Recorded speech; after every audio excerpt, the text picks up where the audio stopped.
So guys, good morning no. Ngayong umaga at araw na tayo pupunta tayo ngayon sa Meko Taichung. So ayan ang sasakyan ko, tinatawag na fast local. Para rin siyang kway-kway kung tawagin dito sa Taiwan. Mabilis siya, hindi lahat ng station hinihintuan niya. At bakit ako sa Meko Taichung pupunta? Sa Meko Taichung hindi masungit yung mga tao, tsaka hindi ganoon din karami yung pumupunta.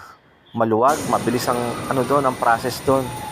Hindi ko naman sinisiraan yung Meko sa Taipei, pero hindi ko talaga vibes yung mga nandun. Masungit, tapos maraming cheche boreche. Kasi kailangan mo ng schedule, kasi na mga kung ano-ano. Tsaka talagang ewan ko, iba yung ambiance at iba yung iba yung pakikitungo ng mga nasa Taipei kaysa sa Taichung. So ayan, magpapahinga muna ako maaga pa. Pagdating ko doon, Gora. So yung guys no, siyempre, galing tayo sa Meko, hindi naman tayo pwede mag-video doon, no? So, dumaretso ko dito ngayon sa Howli. Napakaganda ng lugar na to. Dito kami madalas mag-bike ng asawa ko, tapos yung kagrupo kong bugkos dati, mga kaibigan ko.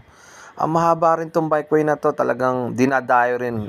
Ito ay isang malawak at mahabang bikeway. Dati daw tong riles ng tren, no? Pinatay na lang. At maraming mga gandang view dito. Dito yung mga yung first old wine factory. At saka yung mga kainan dito. Magandang lugar to. So, tamang bike lang muna ako bago ko umuwi ng Taoyuan. Na-miss ko rin tong lugar na to. So, bago ko umuwi talaga ng Pilipinas siguro, bago matapos ang kontrata ko, gusto kong balikan yung mga pinuntahan namin magagandang lugar. So, ito na yung yung tunnel. So, nandito yung Riles dati, pero ginawa na lang siya tourist attraction. At napakaganda. Napakalamig niyan sa loob, sobra. So, ayan, nag-rent lang ako ng bicycle worth 300. Dahil wala naman ako dalang sariling bicycle. So, ayan, nainggit kasi ako sa mga tao kanina talaga, ng mga Pinoy. Magbabike daw sila. So, tinry ko bumaba sa Howli. Kaya ito. Tara, napakaganda talaga ng lugar.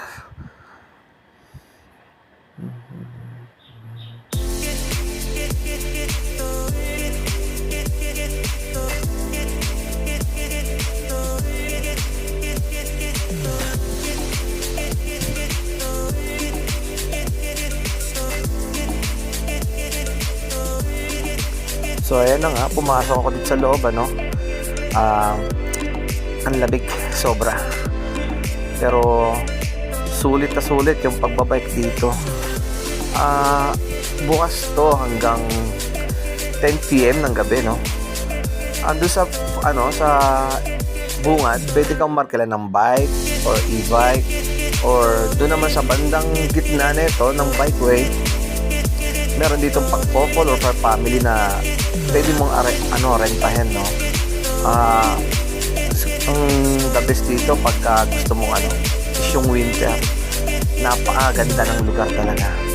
Siyempre, pag winter, hindi ka ganun mainitan. Pag summer, kailangan mo talagang matindi protection. Ako, wala akong baong mga sleeve kasi fortunately, di ba, pumunta nga ako ng Meko. So, nainggit lang talaga ako kanina sa mga nagbabike. Kaya, pinunta ako na rin. Tapos, ayan, ito yung paglabas ng tulay. Yan, napakaganda ng lugar. Sobra. Bihirang-bihira na. Sana sa Pilipinas may ganitong mga lugar, yung mga tipong tourist attraction na accessible para sa mga bike. Ito hindi naman to halos probinsya kasi kasunuran nito Howli ay Fongyan at city rin naman ng Fongyan. At napakaganda ng mga lugar talaga dito. Yung mga ilog, buhay na buhay. Yung mga puno, simoy ng hangin, sariwa. So, talagang mamimiss ko tong Taiwan, no? Sobrang mamimiss ko to. Kaya gusto ko talagang libutin talaga lahat ng lugar na to. Lahat ng mga napuntahan ko na. Napakaganda, sarap balikan ng mga alaala. Ayan, enjoy lang natin yung... So, ayan, ang daming insekto. Minto muna ako saglit kasi Nakakapagod. Bundok na, paahon na to eh. Mataas na lugar na to. Ayun, may magbabike. Ang ganda ng bike, sobra. Siguro ko nasa 60,000 na higit yun. Tapos yung sa akin, rumenta lang ng 300. So, napakaganda ng bundok. Malamig na, umaambon.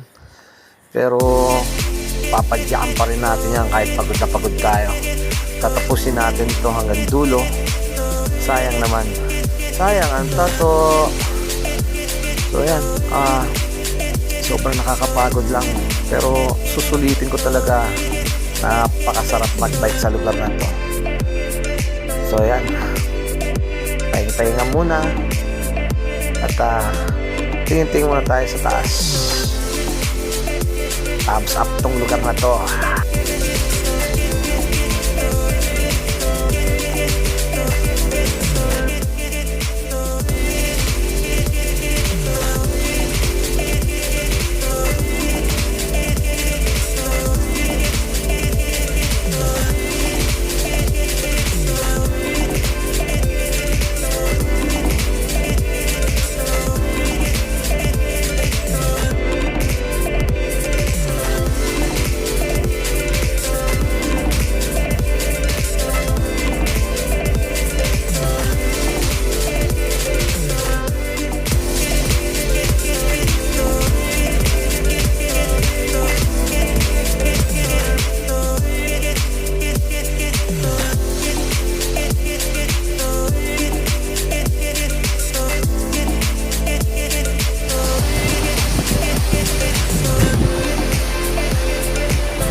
Tonto mga naka-e-bike. Ako bike lang.